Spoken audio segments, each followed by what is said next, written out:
qual de vós, tendo um servo ocupado na lavoura ou em guardar o gado, lhe dirá quando ele voltar do campo: vem já e põe-te à mesa? E que antes não lhe diga: prepara-me a ceia, cinge-te e serve-me enquanto eu como e bebo, depois comerás tu e beberás. Porventura, terá de agradecer ao servo, porque este fez o que lhe havia ordenado? Assim também vós, depois de haverdes feito quanto vos foi ordenado, dizei: somos servos inúteis, porque fizemos apenas o que devíamos fazer. Pai querido, mais uma vez, rogamos ao Teu Santo Espírito que conduza a nossa mente para entender a Tua Palavra. Nós vimos que a nossa identidade, ela está ligada a Jesus Cristo, como modelo daquele que desejou fazer a Tua vontade, tinha consciência de que o que Ele estava fazendo era a Tua vontade e realizou a Tua vontade. A gente viu nessa manhã que a condição para a gente Te servir é sermos Teus filhos, povo regenerado. E agora pedimos que o Teu Espírito Santo nos ensine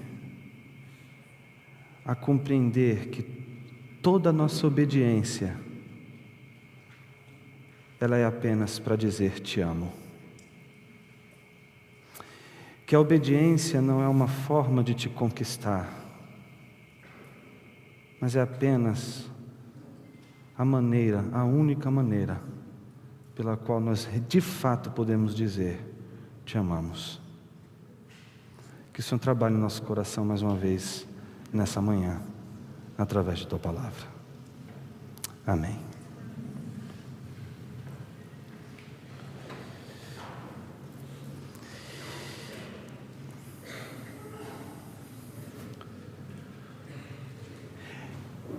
É muito fácil se revoltar contra a teologia da prosperidade. Basta a gente falar mal dela. Basta a gente criticar. Basta um discurso contrário à teologia da prosperidade.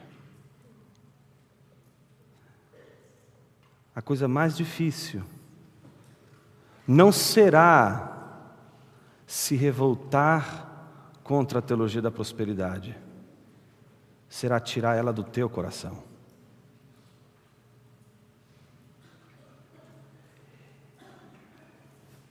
O mecanismo da teologia da prosperidade é um mecanismo que concentra toda a nossa obediência numa espécie de serviço necessário para que a gente possa contar com as bênçãos de Deus. Ou seja, eu tenho que estar bem na fita com Deus. Eu tenho que fazer as coisas de uma tal forma que eu cause uma boa impressão para o meu patrão, quer dizer, para Deus. Que eu cause em Deus uma certa admiração, ao ponto de Ele me conceder algo em função do meu serviço, em função daquilo que eu estou oferecendo para Ele. Não é à toa que em diversos contextos em que a teologia da prosperidade domina o coração, esses contextos representam um tipo de revolta contra Deus, quando de Deus não recebemos absolutamente nenhuma palavra de gratidão ou um gesto, uma expressão de gratidão pelo que nós temos feito por Ele ou pelo reino. Daí não são poucas, mas muitas pessoas que se revoltam contra Deus, dizendo: poxa Deus, eu estou fazendo tanta coisa, mas o Senhor não está me abençoando aqui. Eu quero uma bênção aqui nessa minha vida, nesse pontinho aqui da minha vida. Eu estou sendo tão fiel, e eu queria que o Senhor me derramasse a Tua graça aqui nessa área da minha vida, porque eu estou te obedecendo, eu estou obedecendo a Tua palavra. Eu queria convidar você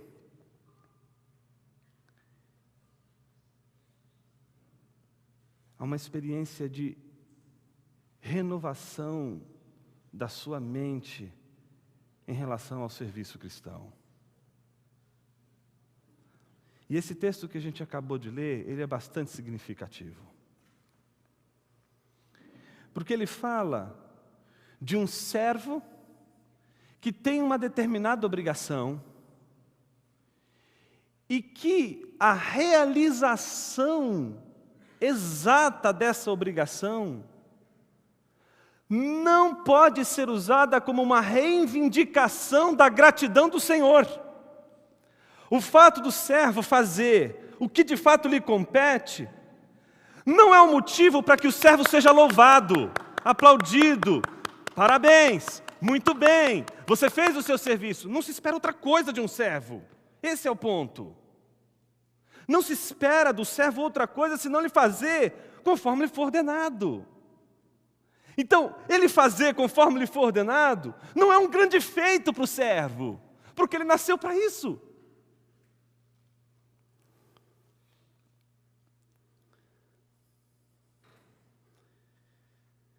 Jesus olha para os discípulos e diz o seguinte para eles: porventura o Senhor terá de agradecer ao servo porque ele fez o que havia ordenado?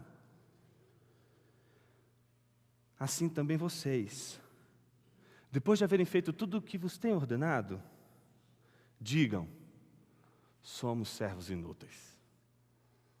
Década de 80 tinha uma banda, Traje a Rigor, acho que é essa banda, que cantava A Gente Somos Inútil.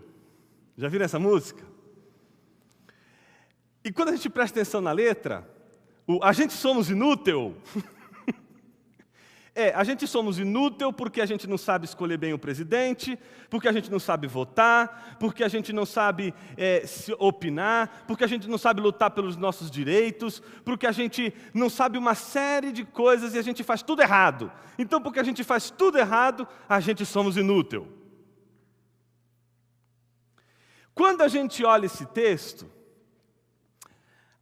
num primeiro momento, parece que Jesus está aí dizendo para você: olha, siga essa canção e começa a cantar aí, a gente somos inútil. Porque tudo que eu tinha que fazer eu faço errado, eu não consigo fazer as coisas direito, eu não sou uma pessoa que consegue acertar o alvo, eu olho para a minha espiritualidade, eu olho para a minha vida cristã e eu tenho vergonha de dizer até que eu sou um cristão por tantas coisas erradas que eu tenho feito e eu quero mudar. Bom, mas ainda bem que Jesus disse que a gente é inútil. Em primeiro lugar, Jesus não disse que você é inútil. Jesus disse para você dizer isso. Não é Ele que tem que olhar para os discípulos e dizer assim: vocês são inúteis. Essa não é uma declaração de Deus para os seus discípulos. Essa não é uma declaração de Jesus para os seus discípulos. Essa declaração, esta confissão de inutilidade, deve ser feita pelo discípulo, deve ser feita pelo servo. É o servo que tem que dizer: sou inútil. Segundo, ele não deve dizer que ele é inútil, porque ele de repente olhou para a vida dele, fez uma revisão de vida e disse assim: puxa vida, eu tenho feito as coisas de uma maneira que não é conforme deveria ter sido feita. Eu sou um inútil mesmo. A confissão da inutilidade não decorre da sua desobediência. Não é porque você é desobediente que você deve concluir que você é inútil. É na obediência que você tem que confessar a sua inutilidade. A confissão da inutilidade não é a confissão daquele que faz as coisas não conforme a palavra está dizendo, ou seja, em desobediência. A confissão da inutilidade, ela é resultado da obediência. Olha o que o texto diz. depois de haver desfeito quanto vos foi ordenado. Ou seja, não é num contexto de desobediência, não é num contexto em que se desobedeceu à voz de Deus, não é num contexto em que o servo não cumpriu, portanto, o chamado ou a ordem divina, e por isso ele chegou à conclusão de que ele é inútil, e por isso ele deve dizer: sou inútil. É exatamente depois de ter feito exatamente como lhe foi ordenado, é exatamente num contexto de obediência, onde não há na ação do servo nada que desabone a sua ação, ou seja, ele fez conforme havia ordenado. É depois de ter feito exatamente assim, de uma forma correta, conforme lhe foi ordenado, que ele tem que chegar no final e dizer: sou um servo inútil. E o que isso significa? Que aquilo que você fez não serve para nada? De que toda obra, de que tudo aquilo que você está realizando não serve para nada? De que a gente cai, portanto, num nada quando a gente faz as coisas para Deus, quando a gente segue as ordenanças, quando a gente obedece a Jesus Cristo. Isso significa que tudo vai terminar num grande nada, numa inutilidade. Eu vou lhe dizer, não. Porque se tudo aquilo que a gente faz é útil para Deus, é porque num primeiro momento, aquilo que a gente faz não é útil para nós. Você sabe qual é o maior desafio?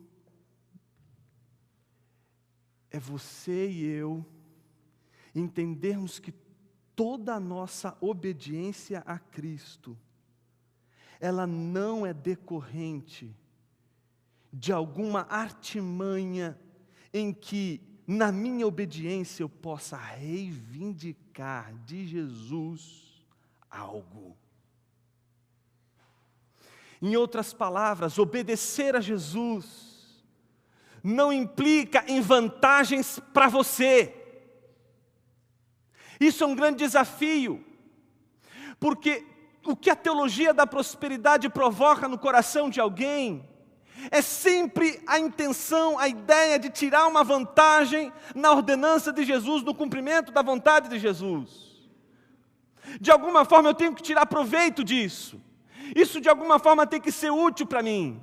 Não são poucos, mas muitos, os que em nome de Jesus estão servindo a si mesmos. Em nome de Jesus estão servindo aos seus interesses. Em nome de Jesus estão servindo à sua vontade. Em nome de Jesus estão obedecendo aos seus prazeres. Em nome de Jesus estão obedecendo à sua visão de mundo, à sua visão da realidade. No entanto, o desafio do servo não é obedecer a Deus em vista de algo que você poderá adquirir, receber ou ganhar. Servir a Jesus não é outra coisa senão dizer para Ele com seus atos que você o ama. Não se obedece a Jesus para conseguir algo dele. Se obedece a Jesus para dizer: eu te amo, Senhor. E para que serve isso? Experimenta dizer para a pessoa que você ama que isso serve para alguma coisa. Estou te amando porque na verdade eu quero sua grana. Você encontrou lá, puxa vida, boa família, família abastada, eu sou um pobre miserável, eu vou dar um golpe. Só que esse golpe você não esconde, você diz explicitamente: fulana, o que eu quero é teu dinheiro.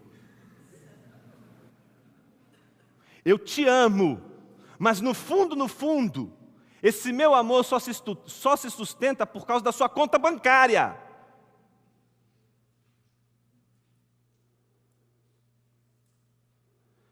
Quem ama de verdade descobre que o amor é sempre uma vivência por nada. Por isso que eu amo o livro de Jó. Eu acho que o livro de Jó, ele em todo o conselho divino, em toda a palavra de Deus, em toda a Escritura, ele está ali para dizer para a gente o seguinte: é possível amar a Deus por nada. É possível alguém querer relacionamento com Deus por nada. Esse é o grande desafio do livro de Jó. Se você prestar atenção na narrativa de Jó, a primeira coisa que vai chamar a sua atenção é de que Satanás aparece no meio dos filhos de Deus e, de repente, Deus questiona a Satã. E ele diz: você observou o meu filho Jó? Cara íntegro. O cara que faz o bem. Gente boa. E ele me ama. O que Satanás diz a Deus? Claro que ele te ama. Você deu tudo para ele? Olha para a vida dele. É um cara feliz, tem tudo o que precisa.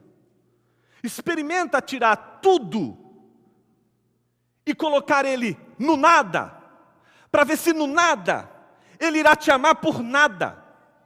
Em outras palavras, o que Satanás está dizendo para Deus é o seguinte: você é um ser frustrado, porque você criou um ser que não consegue te amar por nada. Você criou um ser que só consegue te amar porque você dá alguma coisa para ele. Você não sabe o que é ser amado por nada. Você não sabe o que é ser amado simplesmente por amar. Você só sabe o que é ser amado tendo uma resposta daquilo que você está dando. E o livro de Jó é esse grande desafio que vai mostrar a possibilidade de alguém, a despeito do nada, continuar amando a Deus por nada. E é tão interessante, porque quando a gente começa a ver toda a desgraça na vida de Jó, porque a vida de Jó é uma vida desgraçada nesse sentido. Perde família, perde bens, vai perdendo tudo que vem pela frente e ainda a sua saúde é comprometida. E nós saímos numa grande vantagem em relação a Jó, porque o que Jó tanto busca saber, você e eu sabemos. Porque a gente sabe a história e a gente sabe por que Jó está sofrendo o que ele está sofrendo. Mas Jó não sabe. Você sabe, mas Jó não sabe. Jó queria saber o que você sabe, mas ele não sabe.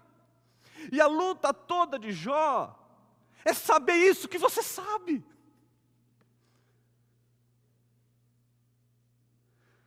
E aí vem os amigos de Jó. Olha,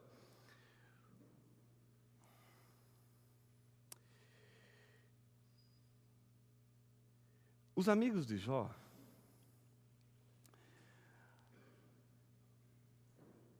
eu diria para você, pensa no maior inimigo da tua vida, Satanás. É fichinha perto dos amigos de Jó.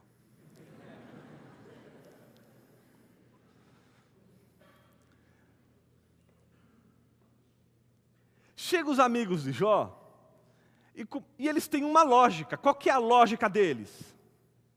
Funciona assim: se você está obedecendo, então você será abençoado.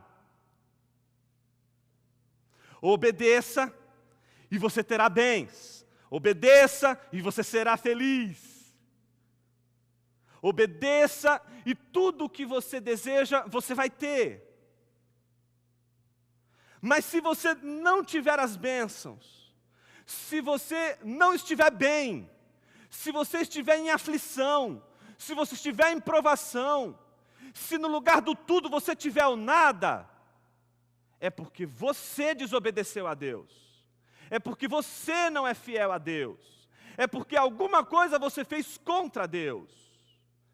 Esta é a lógica dos amigos de Jó. Mas pasme, esta também é a lógica de Jó. E Jó só quer saber a razão e o motivo pelo qual ele está sofrendo, porque no coração de Jó está essa teologia. O sofrimento de Jó é porque esta mentalidade dos amigos de Jó é a mentalidade de Jó. Jó está lutando com uma teologia que ele não consegue mais sustentar. Mas enquanto ele está vivenciando o que ele está vivenciando, ele está lutando contra essa teologia. Porque ele sabe, ele entrou em crise. E a crise dele é: se a minha obediência representa que Deus vai me recompensar, que Deus vai me abençoar, ora, se eu estou passando pelo que estou passando, mas eu estou obedecendo, eu estou em obediência, o que aconteceu? O problema está ali, ó. E por isso ele vai olhar para Deus e vai fazer orações duras do tipo: se eu pudesse encontrar o teu tribunal, encheria minha boca de argumentos, exporia diante de ti a minha causa. Acaso tu tens olhos de carne? Acaso tu sabes o que é um ser humano que pode passar uma vida sabendo que um dia vai morrer e que está prestes a morrer? Acaso tu sabes o que é ser carnal, o que é ser mortal? Toda essa linguagem de Jó, toda essa manifestação de Jó em relação a Deus, é em face dessa crise. Ele não está entendendo por que ele está obedecendo e por que ele não está sendo abençoado. E Jó sabe que ele está obedecendo, e você e eu também. Se chegasse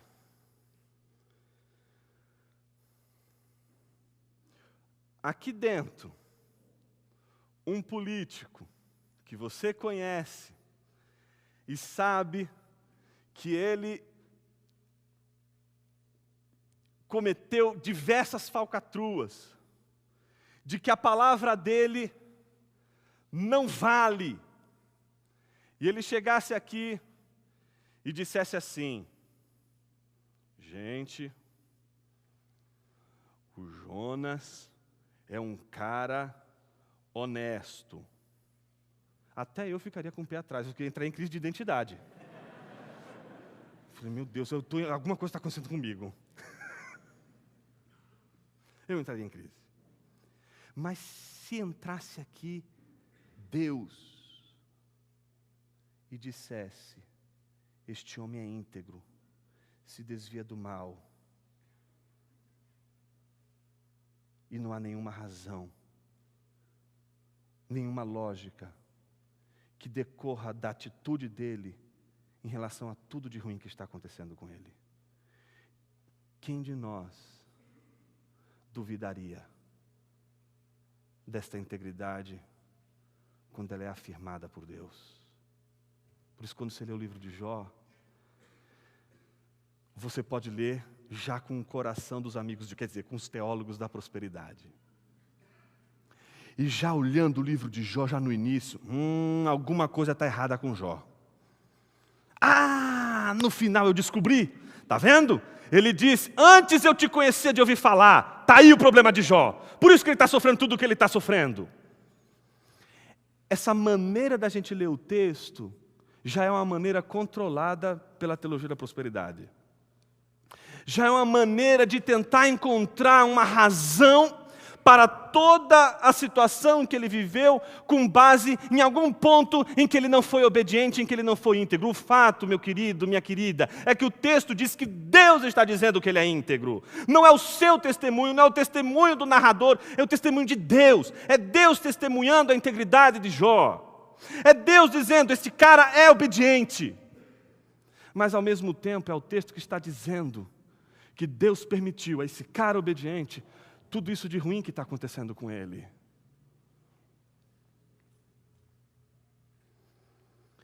E Jó vai questionando Deus, lembram disso?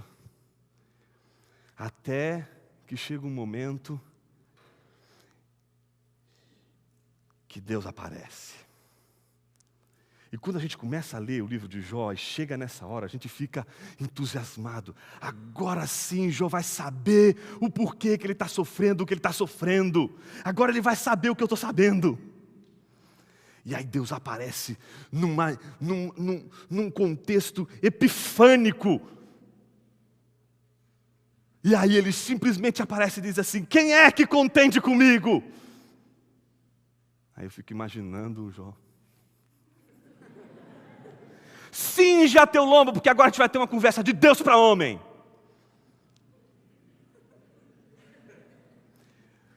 E aí Deus olha para Jó, e aí você fica tenso, esperando Deus dar uma grande explicação para tudo aquilo, e Deus resolve dar uma de filósofo. Você estava aqui quando eu criei o crocodilo? Hã? Você sabe quantas estrelas tem no céu? Hã? Você sabe por que as nuvens estão nos céus? Você estava aqui quando eu fiz o crocodilo, quando eu fiz a avestruz? Você estava aqui quando eu separei os mares, a terra? Deus vai fazendo uma pergunta atrás da outra. Não tem resposta, só pergunta. E detalhe, são aquelas perguntas que só existe uma resposta. Não sei, Senhor.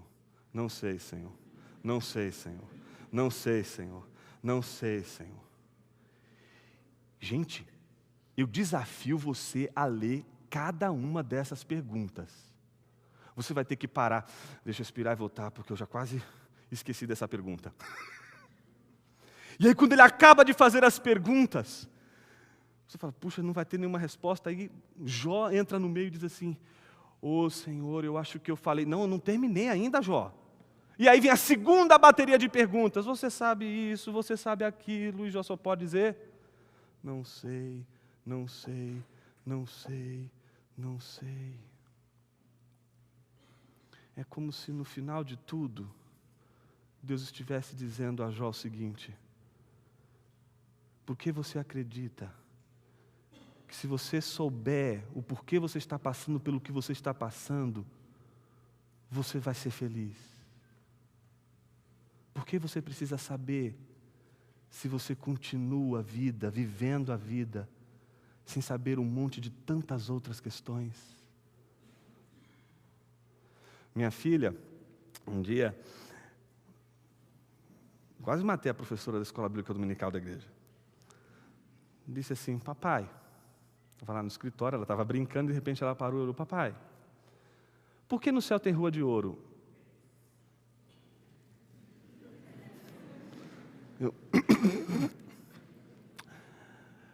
O que, filhinha?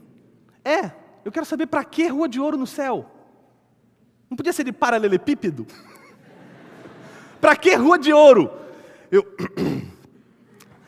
Veja bem, filhinha. E aí eu fui fazendo uma explicação. E no meio da explicação nem eu estava convencido. E eu terminei a explicação. Ela olhou para mim. Aí eu acho que ela olhou para os livros. Pensou, acho que não está adiantando muito. Tá bom, papai. E voltou a brincar. E eu fiquei com uma pulga atrás da orelha. Mas ela voltou a brincar. Perguntas não podem te parar. Perguntas sem respostas não podem ser suficientes para travar a tua vida. O fato de você não saber por que, na obediência, acontece o que acontece com você, não é suficiente para você dizer: Senhor, parei, não quero mais brincar. Muito chata essa brincadeira, estou fora. É possível continuar, mesmo não sabendo o porquê passamos pelo que passamos. Mas você só vai continuar se, a despeito de você saber ou não saber, você ter uma única certeza: eu posso viver sem bens, eu posso viver com uma saúde precária, mas eu não posso viver longe de Ti, Senhor. Em outras palavras, o que está em jogo hoje aqui não é o que Deus pode te dar, mas o que Ele é. Por isso, pensar sobre o ser de Deus deveria ser uma coisa que empolgaria você. Não deveria ser algo que empolgaria só teólogos. Tem que empolgar todo aquele que é filho de Deus. Em algum momento a gente tem que se fascinar pelo ser de Deus. A gente tem que de alguma maneira achar prazeroso pensar sobre Deus. O que significa este ser que Ele é? Porque enquanto não houver admiração por esse ser que é Deus, enquanto você não ficar de alguma forma espantado com a glória de Deus, a tal ponto de você não conseguir encontrar outra possibilidade de fazer ou de realizar coisas que não têm outro fim senão glorificá-lo, na presença de uma experiência de contemplação da majestade e da glória de Deus. Deus não nos chamou para nos entreter com canções que simplesmente vão mexer o nosso corpinho, ou corpão.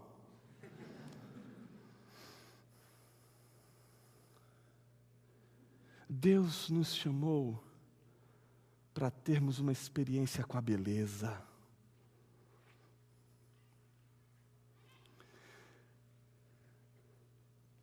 Deus nos criou para a sua glória. Por isso, tudo aquilo que a gente faz não serve para nada em relação à nossa vida. Eu não posso querer ganhar uma coisa que é todinha para Ele. Eu não posso querer beliscar um brilho que é só dele. Eu sou como diz J.I. Packer, no livro que você não poderia passar dessa vida para outra sem ler. Chama-se Na Dinâmica do Espírito.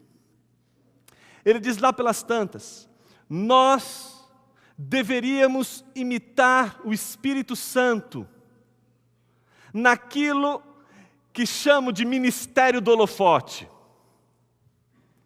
O que é o ministério do holofote? O Packer diz que esse é o ministério do Espírito Santo. Que é o ministério de trazer luz para aquilo que de fato tem valor. Aquilo que de fato é útil, aquilo que de fato é o fim. Então o ministério do Espírito é trazer luz e lançar luz àquilo que de fato deve ser visto e que de fato deve ser contemplado.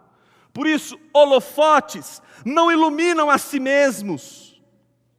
Holofotes iluminam algo que de fato merece a importância e merece o destaque.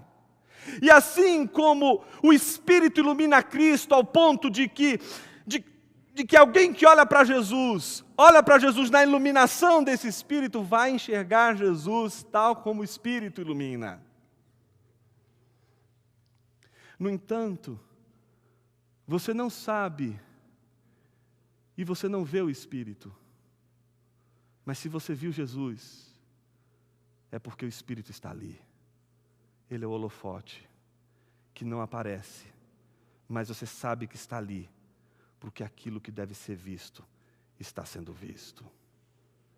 Assim somos nós, e assim deveríamos ser,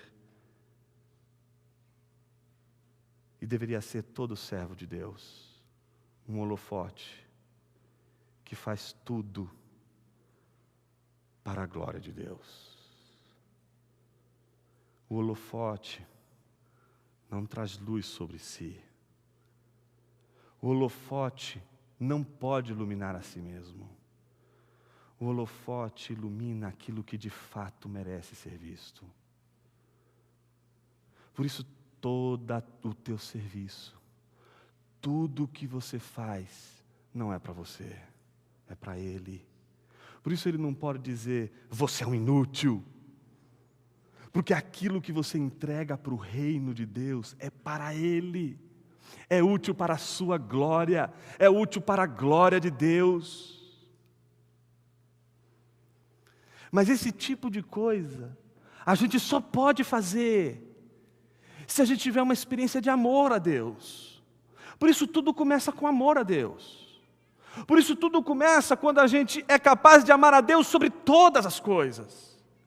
O servo só vai continuar e permanecer uma vida de serviço, onde ele vai querer nada mais, nada menos do que exatamente cumprir o que lhe foi ordenado, se em última instância o que estiver motivando toda a sua ação for amor a Deus.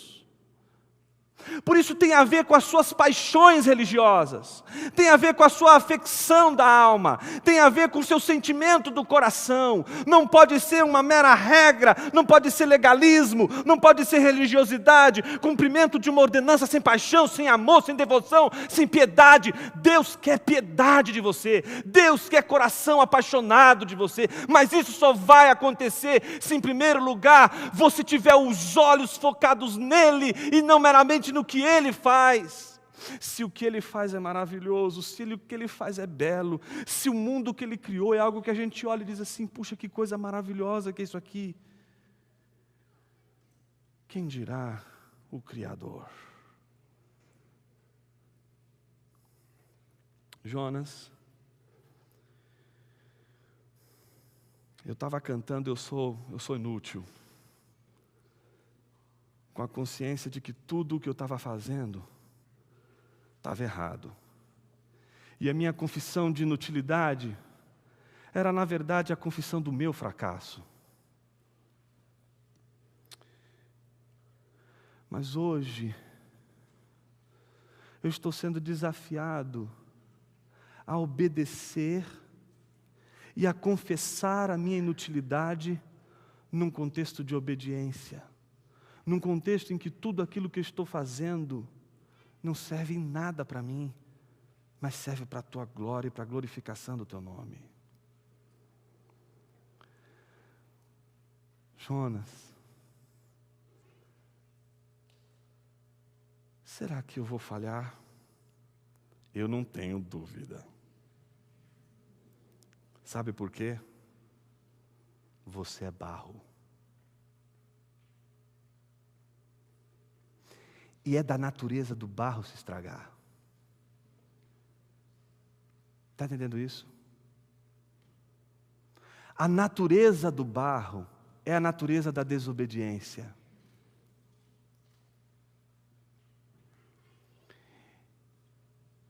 Deus chamou o profeta para ter uma visão, e até uma olaria,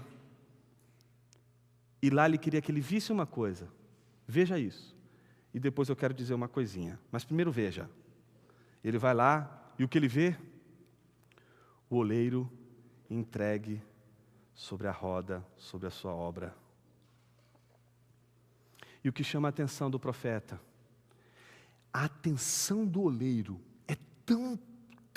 está tão fixa na obra, que a presença do profeta não roubou a visão do oleiro.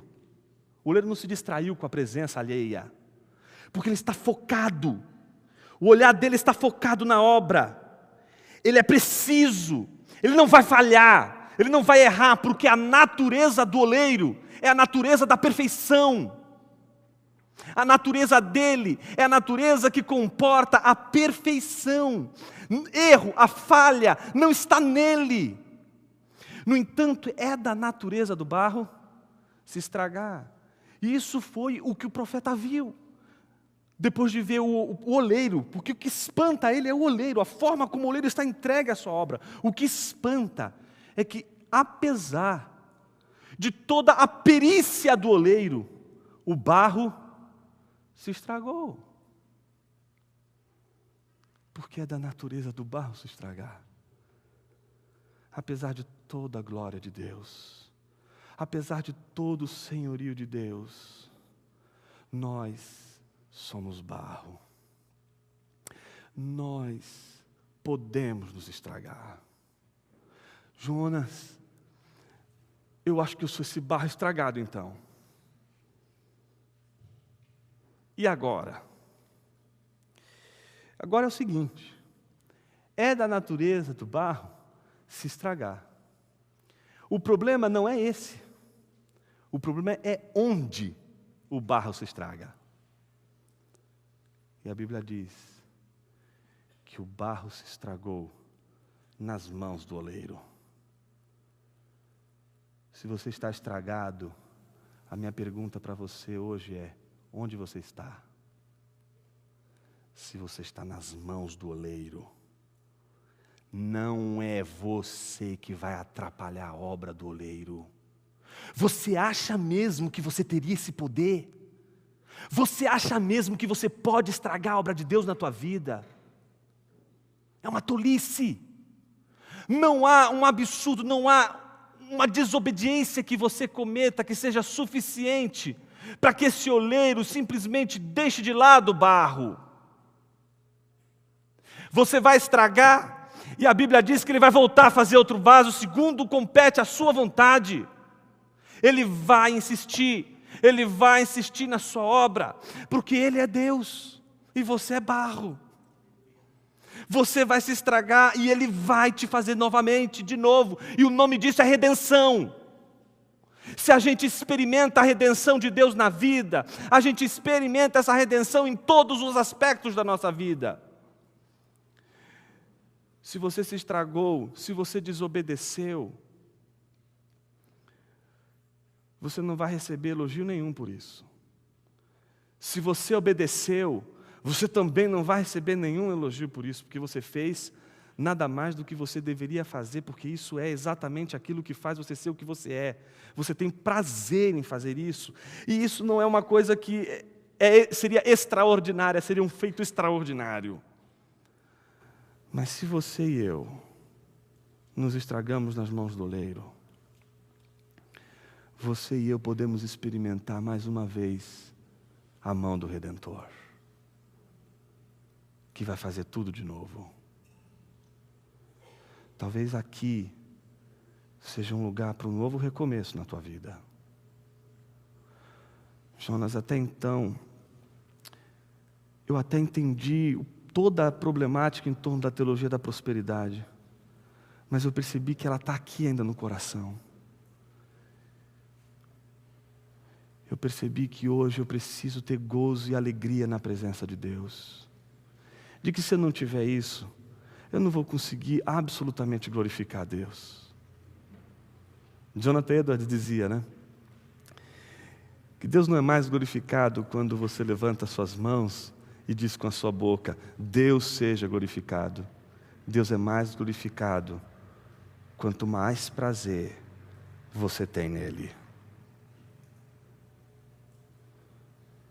O que você faz para o Senhor, você faz com alegria, você faz com prazer. Então a tua obediência já tem uma recompensa. E essa recompensa é a tua alegria em poder glorificar a Deus através da tua obediência. Porque obediência é uma maneira de a gente dizer: te amo. Você não vai encontrar nenhuma passagem do Novo Testamento em que Jesus vai dizer, agapau antropo, eu te amo, homem. Mas em nenhum momento você será capaz de negar que na cruz Ele gritou: eu te amo. Um ato de obediência a Deus é a maior expressão do nosso amor. Você lavar os pés de alguém, de uma pessoa, no contexto do primeiro século, no contexto do judaísmo do primeiro século, você sendo um servo, não há nada de escandaloso nisso. Ninguém vai ficar surpreso se você vai na casa de Simão e aí chega lá um servo e lava os teus pés. Ninguém vai ficar olhando e dizendo assim: uau, que coisa maravilhosa, que legal, meu, parabéns pelo seu trabalho. O que vai causar espanto é o Senhor do universo levantar de uma mesa, tirar a sua capa, colocar uma toalha em seu cinto, deitar água na bacia e lavar os pés dos seus discípulos. Isso sim é espantoso. Mas o servo, fazer o que lhe compete, porque ele é servo, é a coisa mais natural que poderia ser esperado de um servo. E se Jesus, sendo Deus, se tornou servo por amor a nós, por que não acreditar que tudo aquilo que nós fazemos para o Senhor não seria o nosso louvor e a nossa maior adoração?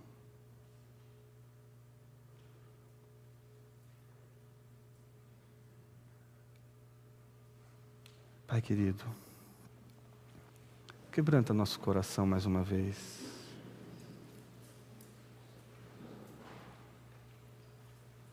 Para que a gente saia daqui de fato desafiado por Tua palavra.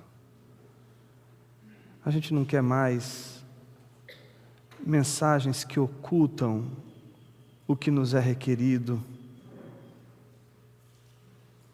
A gente quer mensagens da Tua palavra que sejam capazes de transformar nosso coração e, quem sabe, trazer o brilho novamente nos olhos de alguém que se alegra na glorificação do Teu ser.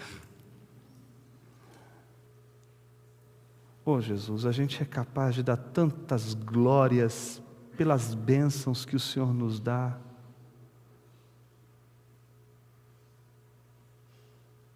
Mas como é maravilhoso glorificar o Teu nome simplesmente pelo que Tu és. Mas se a gente não sabe nada do Senhor, se a gente não conhece o Senhor, não medita na Tua palavra para saber quem Tu és, de onde virá o nosso louvor? De onde virá o nosso serviço? O que o nosso serviço dirá, se nós não temos nenhum comprometimento em saber quem Tu és? Quebre em nós o legalismo, Senhor, e nos faz de novo. Quebra o nosso coração, mas nos faz de novo, de acordo com a Tua vontade.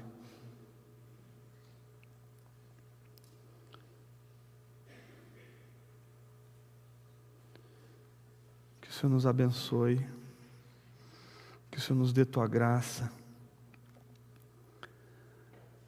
para que a gente possa lembrar que tudo aquilo que a gente faz é a expressão do nosso amor. Livra do nosso coração tentar usar a Tua palavra, ou usar o ministério que o Senhor deu para cada um de nós, como um meio para satisfazer os nossos interesses pessoais. Que o Senhor nos ajude a sermos fiéis ao Senhor, diante do Senhor e diante da Tua igreja, amando o Senhor sobre todas as coisas, e com as nossas obras e obediência, não buscarmos uma salvação que já nos foi dada por graça, mas tão somente através delas expressar o quanto nós Te amamos.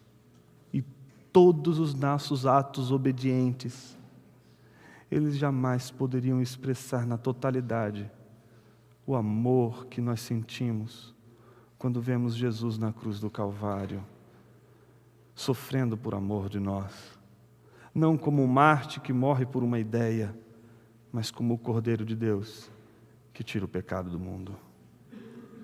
Que o Senhor nos abençoe e nos dê a Tua graça. Assim oramos. Amém.